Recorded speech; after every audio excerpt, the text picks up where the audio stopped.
अस्सलाम वालेकुम, मेरा नाम अनुमान, आप देख रहे हैं टेक होस्ट। तो यार फाइनली इन्फिनिक्स ने नोट 8 सीरीज की प्राइजेस को पाकिस्तान के अंदर कंफर्म कर दिया। आज हम लोग फुल डिटेल के अंदर बात करेंगे इन्फिनिक्स नोट 8 और नोट 8 आई के रिलेटेड। आप लोगों को मैं बताऊंगा कि क्या आप लोगों को इन दोनों स्मार्टफोन्स में से किसी स्मार्टफोन को कंसिडर करना चाहिए या फिर नहीं करना चाहिए, और इसके अलावा इस प्राइस रेंज के अंदर आप लोगों को मार्केट के अंदर और कौन से दूसरे ऑप्शंस देखने को मिल जाते हैं। वीडियो काफ़ी ज़्यादा इंटरेस्टिंग है, वीडियो को शुरू से लेकर एंड तक लाजमी देखिएगा, क्योंकि पाकिस्तान के अंदर इस वक्त ये जो 20,000 से लेके 30,000 की पूरी रेंज है, ये काफ़ी ज़्यादा कंफ्यूजिंग है। स्मार्टफोन्स आप लोगों को काफ़ी कंफ्यूज कर रहे होते हैं।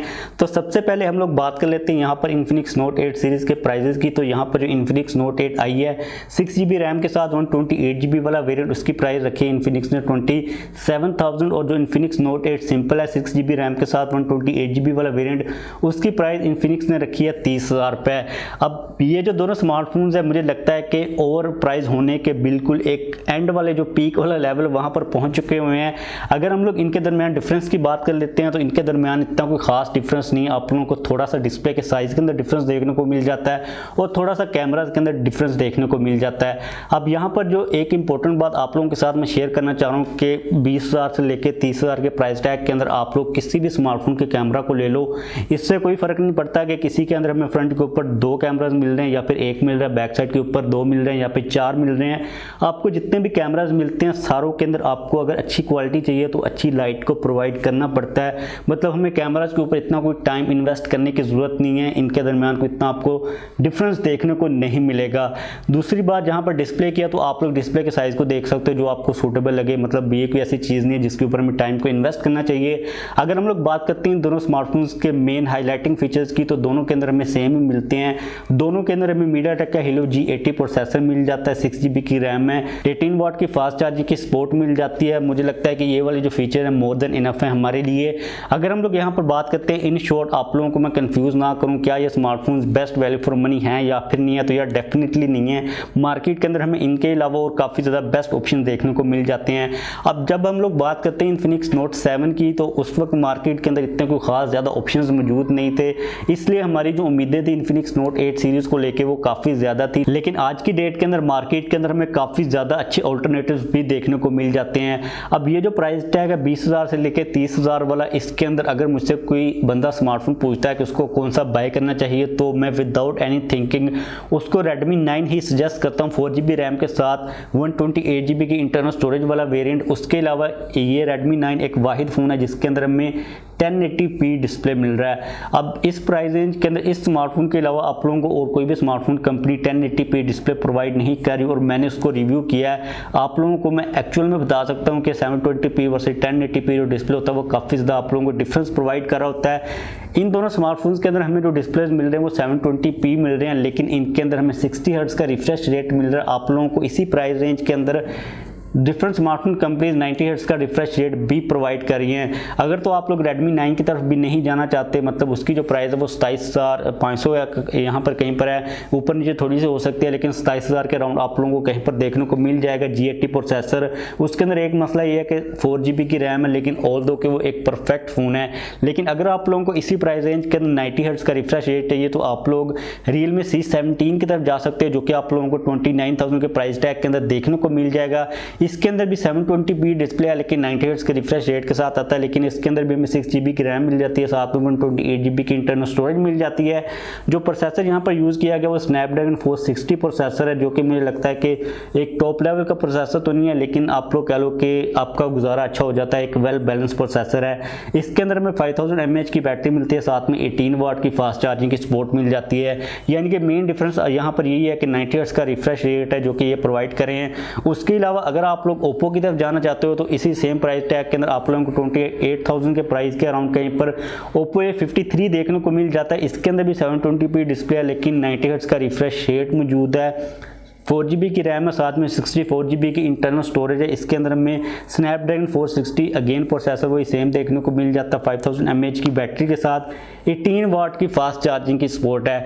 अब आप लोग यहाँ पर मे भी कंफ्यूज हो रहे हो, जो स्मार्टफोन्स है उनकी जो स्पेसिफिकेशन है वो काफ़ी ज़्यादा यहाँ पर आपस में मिक्स हो रही हैं, लेकिन एक ऑप्शन की हम लोग यहाँ पर मज़ीद बात कर लेते हैं, उसके बाद चीज़ों को आप लोगों के साथ मैं एक्सप्लेन करता हूँ, जो कि है टेक्नो पोवा, जो कि आप लोगों को तकरीबन 24,000 से भी कम के प्राइस टैग के अंदर मिल जाएगा, क्योंकि ये चीज़ डिपेंड डिपेंड कर रही होती है कि मार्केट के अंदर कितना डिस्काउंट चल रहा है। इसके अंदर 6 GB की रैम है, साथ में 128 GB की इंटरनल स्टोरेज है, G80 प्रोसेसर है, अगेन 18 वाट की फास्ट चार्जिंग की सपोर्ट है, लेकिन इसके अंदर 6000 mAh की बैटरी है। और मुझे लगता है कि ये वाला जो कम्बिनेशन है 6 GB रैम वाला, 128 GB वाला, G80 प्रोसेसर, 18 वाट की फास्ट चार्जिंग सपोर्ट और 6000 mAh की बैटरी, ये वही स्मार्टफोन है जो कि आप लोगों को इस प्राइस रेंज के अंदर प्रोवाइड कर रहा है। तो अगर आप लोग Infinix Note 8i और Note 8 के बारे में क्यूरियस हो कि आपको बाई अभी भी समझ नहीं आ रही करने चाहिए या फिर नहीं करने चाहिए, तो यार वो बेस्ट वैल्यू फॉर मनी नहीं है। आप लोग Redmi 9 की तरफ जा सकते हैं। उसके अलावा आप लोगों को अगर 6 GB रैम चाहिए, क्योंकि Redmi 9 के अंदर 4 GB की रैम है, तो आप लोगों को 6 GB की रैम तकरीबन 22-23 हज़ार के प्राइस टैग के अंदर टेक्नो पोवा के अंदर मिल जाती है। अगर आप लोगों को G80 प्रोसेसर चाहिए Note 8i के अंदर या फिर Note 8 के अंदर, तो G80 प्रोसेसर वही सेम आप लोगों को टेक्नो पोवा के अंदर भी मिल रहा है 23,000 के प्राइस टैग के अंदर। तो आप लोगों को 27 या फिर 30,000 प्राइस टैग पे करने की ज़रूरत नहीं है। इसके अलावा अगर आप लोगों को Note 8 सीरीज़ का कोई डिज़ाइन इतना को खास पसंद आ रहा है, तो आप लोग उसके ऊपर डेफिनेटली पे कर सकते हो, ये आप लोगों की पर्सनल प्रेफरेंस है। लेकिन आप लोगों को मार्केट के अंदर जो फीचर्स हमें 30,000 के प्राइस टैग के अंदर मिल रहे हैं, उनके अल्टरनेट बता रहा हूँ कि आप लोगों को वो काफ़ी कम प्राइस के ऊपर भी मिल सकते हैं। अब यहाँ पर मुझे पता है कि आप लोग काफ़ी ज़्यादा कन्फ्यूज चल रहे हो, आप लोगों को समझ नहीं आ रही, तो मैं चीज़ों को थोड़ा सा एक्सप्लेन करने की कोशिश करता हूँ। देखें, जिसने भी कोई स्मार्टफोन बाय करना होता है उसका एक पैटर्न होता है कि उसने स्मार्टफोन को किस तरह ज़्यादा यूज़ करना है। मतलब कुछ लोग होते हैं जो कि ज़्यादा गेमिंग करते हैं, कुछ लोग होते हैं जो कि एज अ नॉर्मल फ़ोन के तौर पर उसको यूज़ कर रहे होते हैं, मतलब हैवी उसके ऊपर कोई लोड नहीं डाल रहे होते। तो अगर आप लोगों को G80 प्रोसेसर चाहिए, साथ में 6 GB की रैम चाहिए, इस वजह से आप लोग Infinix Note 8i या फिर Note 8 के तरफ जा रहे हो, तो ये जो दो स्पेसिफिकेशंस हैं ये आप लोगों को 23,000 के प्राइस टैग के अंदर टेक्नो पोवा के अंदर भी मिल जाएंगी। उसका भी जो डिज़ाइन है वो काफ़ी ज़्यादा अच्छा है। G80 प्रोसेसर है, उसमें भी 6 GB की रैम के साथ 128 GB की इंटरनल स्टोरेज है, और उसके अंदर आप लोगों को 6000 mAh की बैटरी के साथ 18 वाट की फास्ट चार्जिंग की सपोर्ट मिल रही है। इसके अलावा अगर आप लोगों को यहीं पर ही कहीं पर 720p डिस्प्ले चाहिए, साथ में आपको अगर हाई रिफ्रेश रेट चाहिए, तो आप लोग Oppo A53 या फिर Realme C17 की तरफ जा सकते हो। इन दोनों के अलावा इस प्राइस रेंज के अंदर आई डोंट थिंक कि कोई और कंपनी में 90 हर्ट्ज का रिफ्रेश रेट दे रही है। और मुझे ये लगता है कि अगर आप 90 हर्ट्ज के रिफ्रेश रेट को यूज़ करते हो तो आपको काफ़ी ज़्यादा एक अच्छी इंप्रूवमेंट मिल जाती है। अगर आप लोग 1080p डिस्प्ले को बाय नहीं करते, मतलब अगर आप लोग Redmi 9 को नहीं बाय करते, लेकिन स्टिल वीडियो को कंक्लूड करने के वक्त अगर आप लोगों को एक परफेक्ट डील चाहिए, मतलब वेल बैलेंस डिवाइस चाहिए, सारी चीज़ें अच्छी चाहिए, तो आप लोग Redmi 9 की तरफ ही जाइएगा। क्योंकि मुझे लगता है कि 2020 तक अभी तक वो सबसे बेस्ट फ़ोन है जो कि आप लोगों को 20 से लेकर 30 हज़ार के प्राइस टैग के अंदर देखने को मिल जाता है। लेकिन अगर हम लोग यहाँ पर Infinix Note 8i और Note 8 की बात कर लेते हैं, तो यार ये definitely best value for money devices नहीं है, लेकिन इनकी जो प्राइस है वो थोड़ी सी नीचे आ ही जाएंगे, आफ्टर डिस्काउंट आप लोगों को मिल जाएंगे। तो आप लोग अगर इनकी तरफ भी जाना चाहते हैं तो जा सकते हैं। लेकिन आप लोगों को मैंने मार्केट के अंदर जो दूसरे कुछ अल्टरनेट्स हैं वो भी बताए हैं। मतलब ये कोई अब इतनी हमें जिस तरह हमें Note 7 सीरीज़ मिली थी उस लेवल की जो वैल्यू फॉर मनी चीज़ें वो नहीं प्रोवाइड करे, क्योंकि मार्केट के अंदर डेफिनेटली जो कंपटीशन है वो काफ़ी ज़्यादा इंक्रीज़ हो चुका हुआ है। उसके अलावा जितने भी स्मार्टफोन्स आप लोगों को मैंने बताए उनकी जो प्राइसेस हैं वो मैंने ऑफिशियल बताई हैं। आप लोगों को मार्केट के अंदर डिस्काउंट वगैरह देखने को मिल जाएगा, तो आप लोग चीज़ों को कंफर्म कर लीजिएगा। उम्मीद है कि आप लोगों को थोड़ी बहुत यहाँ पर समझ आ गई होगी। मैंने आप लोगों को ज़्यादा कंफ्यूज नहीं किया। मुझे पता है कि जब आप लोग इंटरनेट के ऊपर दूसरी वीडियोज़ देखोगे तो आप लोगों को काफ़ी ज़्यादा कन्फ्यूजन होगी, इसलिए मैंने सिर्फ 3 चीज़ों के ऊपर फोकस किया, प्रोसेसर के ऊपर, रैम के ऊपर और इनकी जो बैटरी है, और थोड़ा सा हमने डिस्प्ले की बात की है ताकि आप लोगों को जो मेन इंपॉर्टेंट चीज़ें हैं वो समझ आ रही है। मैंने कैमरा के मेगापिक्सल्स की बात नहीं की, क्योंकि डेफिनेटली ये बात है कि आप लोगों को जो कैमराज मिलते हैं उनके लिए अच्छी लाइट तो चाहिए होती है, इसलिए मेगापिक्सल वगैरह से या फिर नंबर ऑफ सेंसर से इतना कोई खास फर्क नहीं पड़ता। तो बस इस वीडियो को ख़त्म करते हैं। जाने से पहले एक चीज़ आदमी तो बताइएगा कि आप लोगों को वीडियो की समझ आई भी है या फिर नहीं आई, क्योंकि चीज़ें काफ़ी ज़्यादा मुझे कन्फ्यूजिंग लग रही हैं। मैंने कर दी आपके लिए, लेकिन अगर आप लोगों को समझ आ गया तो आप लोग नीचे कमेंट कर दीजिएगा।